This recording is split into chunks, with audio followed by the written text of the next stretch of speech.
Baik, terima kasih rekan-rekan, kita berjumpa di program. Untuk saat ini spesial ya.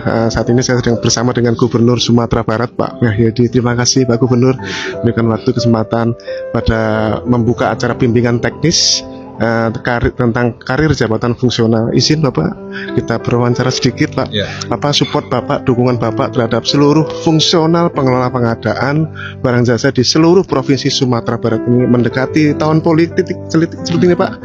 Para fungsional ini terus terang juga sedikit-sedikit banyak ketakutan menjalani profesinya. Nah, apa support dan dukungan Bapak ini mendekati ada, dan kemudian kita betul-betul konsisten dengan aturan-aturan itu. Nah, maksud dengan adanya BIMTEK pada hari ini, itu adalah satu langkah yang sangat tepat.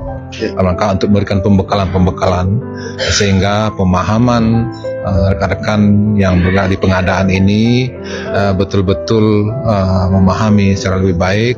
Apalagi buku yang Pak Agus sampaikan tadi untuk menganalisa pasar ya, sehingga memang keputusan yang kita ambil itu lebih mendekati kebutuhan lapangan pasar, sehingga saya kira ketika aturan sudah pedomani, kemudian kebutuhan lapangan juga sangat tepat, dan saya kira tidak ada halangan orang untuk melakukan hal yang tidak baik, apalagi mengkriminalisasi ya, yang seperti itu. Maka itu kepada teman-teman semuanya, di sinilah barangkali pengabdian kita untuk bangsa ini, untuk menghadirkan bagaimana pengadaan barang dan jasa dengan sebaik-baiknya, ya, sehingga ini tentu akan menjamin kelangsungan dan kelancaran pembangunan, serta kita bisa memberikan yang terbaik.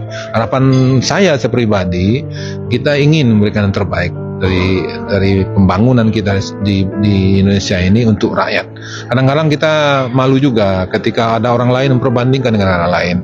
Kenapa orang lain ini kualitas lebih baik, kok kita ini begitu? Nah, maksud itu saya kira ini tanggung jawab kita bersama. Dan sekali lagi kita pemerintah provinsi sangat mendukung upaya-upaya dalam rangka untuk meningkatkan pengetahuan, wawasan, dan meningkatkan kompetensi daripada para rekan-rekan yang bergerak di pengadaan barang dan jasa ini. Dan sekaligus juga tentu ke depan dalam rangka untuk pemerintah kita harapkan menyiapkan peraturan-peraturan yang lebih antisipatif dan kemudian menjawab permasalahan-permasalahan yang ada. Masalah itu tumbuh adalah ketika ketidakmendalaman, sempurnaan aturan-aturan, sehingga itu menjadi peluang-peluang yang dalam maksud itu ya kepada DPR RI. Kan DPR RI tadi bilang ke sini, saya juga diskusi juga dengan beberapa pihak, mantan gubernur NTB Pak TGB tadi pagi sebelum saya kesini, maka kita berbincang-bincang itu bagaimana pengalaman beliau. Dan karena beliau pernah juga di DPR RI ya, maka itu beliau cerita juga kadang-kala mungkin kajian kurang mendalam, dan kemudian keluasan informasi tidak begitu memadai, sehingga peraturan yang dibuat kurang menjawab dan kurang mengantisipasi jangka panjang, dan banyak hal yang kita bicarakan tadi dengan beliau yang berpengalaman di sana. Maka itu harapan kita kepada DPR RI ya, ketika menetapkan peraturan perundang-undangan, maka harapan kita adalah kajian secara lebih mendalam, jangan hanya politiknya dominan, tapi kepentingan bangsa ke depan dan keamanan pelaksana juga. keamanan pelaksana nih kuncinya ya? Keamanan pelaksana juga harus betul-betul terjamin lah, sehingga teman-teman yang ada di PBJ ini merasa terlindungi dan mereka terjauh daripada hal yang kita harapkan. Karena kita juga tidak ingin ya teman-teman yang bergerak di PBJ pengadaan ini mereka juga ketakutan. Itulah makanya bagi kita sekarang ini di provinsi itu seluruh eselon 3 itu mereka harus memenuhi persyaratan dalam hal pengadaan ini, sehingga tidak terhambat dalam hal memenuhi kepentingan masyarakat dalam pengadaan. Dan kemudian juga teman-teman ketika mereka mengambil jabatan juga mereka juga bertanggung jawab dengan jabatannya.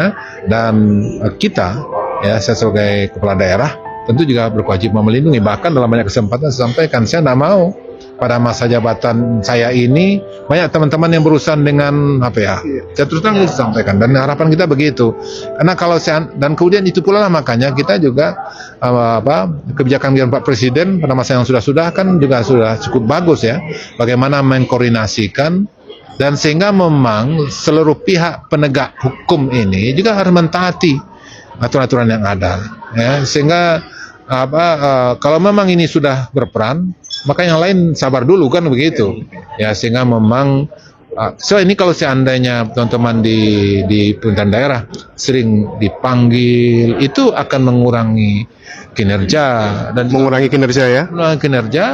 Kualitas kerja juga akan lebih tidak sesuai dengan harapan kita, dan kemudian yang lebih ini lagi tentu kesiapan mentalnya juga akan terpengaruh. Maka itu makanya kewajiban kita semua menghadirkan kondisi yang nyaman ya kepada teman-teman di dalam bekerja dan juga di dalam pengadaan barang-barang dan jasa tentunya. Mantap, luar biasa Pak Gubernur. Terakhir singkat Pak, menjelang penyusunan rancangan undang-undang pengadaan barang jasa publik, barangkali Pak Gubernur ada menyampaikan aspirasi yang bisa disampaikan di sini Pak, secara singkat, aspirasi apa yang khususnya ingin difokuskan ke Pak Gubernur untuk rancangan undang-undang tentang pengadaan barang jasa publik nih Pak. Ya, secara umum yang pertama kita ingin bagaimana kualitas bangunan pengadaan barang dan jasa kita lebih baik untuk rakyat. Seperti saya katakan tadi, kadang-kadang kita malu ketika kita mencoba melihat negara-negara lain dalam membangun. Dan kemudian yang kedua tentu karena undang-undangnya lagi dipersiapkan untuk itu, ya tadi harapan kita bagaimana kenyamanan Pak, kenyamanan kerja. Teman-teman dalam bekerja itu bisa kita ciptakan, dan sehingga akan lebih maksimal apa yang menjadi harapan kita. Baik. Terima kasih Pak Gubernur atas wawancara singkatnya. Terima kasih rekan semua, kita berjumpa lagi pada vlog selanjutnya. Terima kasih. Assalamualaikum warahmatullahi wabarakatuh. Salam pengadaan. Terima kasih Pak Gubernur. Oh ya.